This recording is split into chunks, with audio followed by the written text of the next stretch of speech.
Hello there. I am the Space Ninja, and tonight I'm going to be reciting a unique ghost story passed down to me from my grandpa. So I hope you guys like it.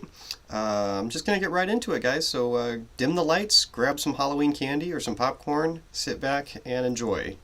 And here we go.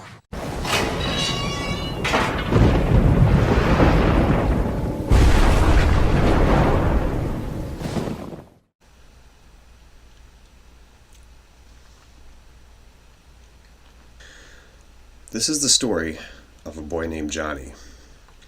Johnny was a typical regular kid who loved to play outside. He spent all of his free time outside, but he always knew to be home by sunset, or else his mother would beat him, because she was a bad mother. While Johnny loved to play outside, his mother loved eating food with ketchup.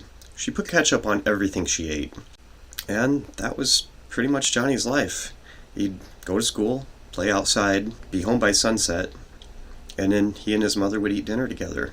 Johnny with his plate, and his mother's plate covered in so much ketchup that you couldn't tell what she was eating. They would sit across from the table from each other, eating silently. Johnny would finish quickly, and after cleaning his plate, he would hurry to his room and get ready for bed. One day, Johnny's mother ran out of ketchup, and she asked Johnny to stop by the store after school.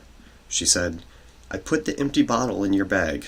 Make sure you get the right kind. You know it's the only kind I like." Then she gave him a little money and sent him to school. Well, that day it was so beautiful out that Johnny couldn't concentrate on school at all. He was just waiting for that bell to ring.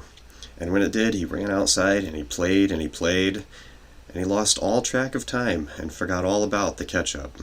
When the sun began to sink lower towards the horizon, it fell behind some dark storm clouds, causing the world to seem much darker than it ought to have been. And when a cold breeze blew over Johnny, it caused him to look up from his play and realize that he was out of time.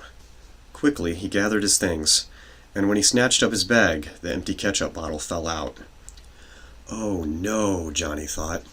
The store was not on his way home. He knew he would be in trouble if he was late, but he also knew he'd be in even more trouble if he came home late without any ketchup. Johnny set off running towards the store. But when he got to the store, it was closed. Johnny thought to himself, "If I can make it home on time, maybe Mom will forgive me if I don't have the ketchup." There was a shortcut home from the store, but it meant going through an old spooky graveyard. But Johnny decided that the graveyard wasn't as scary as his mother, so again he took off running. He ran as hard as he could, as fast as his legs would carry him. Racing through the graveyard, soon Johnny could see the iron gate that would exit just down the road from his house. He was mere minutes from home.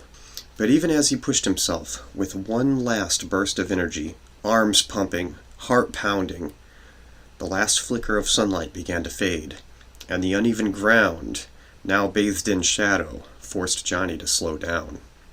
He realized he could no longer see the iron gate, and suddenly Johnny found himself all alone in the dark in the middle of this old graveyard. Johnny stopped, scanning his surroundings. The moon was out, but it was obscured by dark storm clouds, the same clouds which only a short time ago had seemed so far away.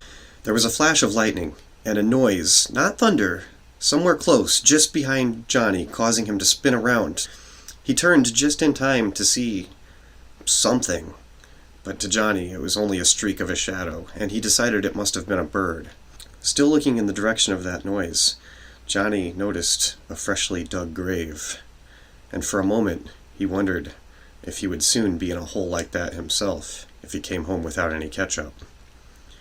Johnny pulled the empty bottle out of his bag and looked at it, and then Johnny had an idea, and he got into the grave, and he got some blood from the body and put it in the bottle, and he shook it up. When Johnny got home, his mother was just happy he had the ketchup. And when they ate dinner, she put the usual amount on her plate, and she said, "Oh, Johnny, this is the best ketchup I've ever had." Well, that night, Johnny went to bed, and outside, the storm was beginning to swell. Rain pounded against his shutters, and the wind rattled his windows. And just as Johnny felt that he would soon be in dreamland, he heard a strange noise. Not a bird, something different. something more vocal.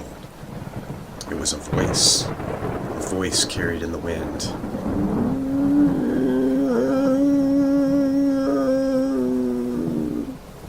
The voice started getting closer.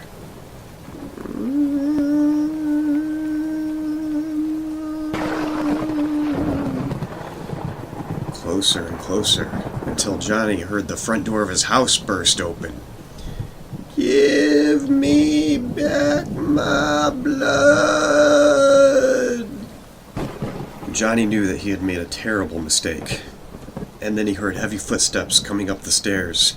"Give me back my blood!" The footsteps came closer and closer, and when they were just outside Johnny's door, Johnny pulled the covers up tight over his head. "Give me back my blood!" Johnny held as still as he possibly could, and as the footsteps came closer and closer to his bed, Johnny held his breath. "Give me back my blood!" And then the footsteps were right next to Johnny's bed. Johnny knew it was all over, and the creature was right on top of him, and then...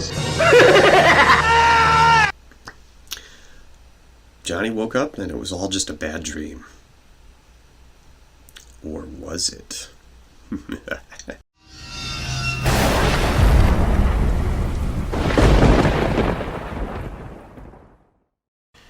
Hey everyone, I hope you all have an awesome Halloween this year. Have fun, stay safe, never put anything besides ketchup in a ketchup bottle, and thanks for watching. Click to show me some love, and I'll see you next time.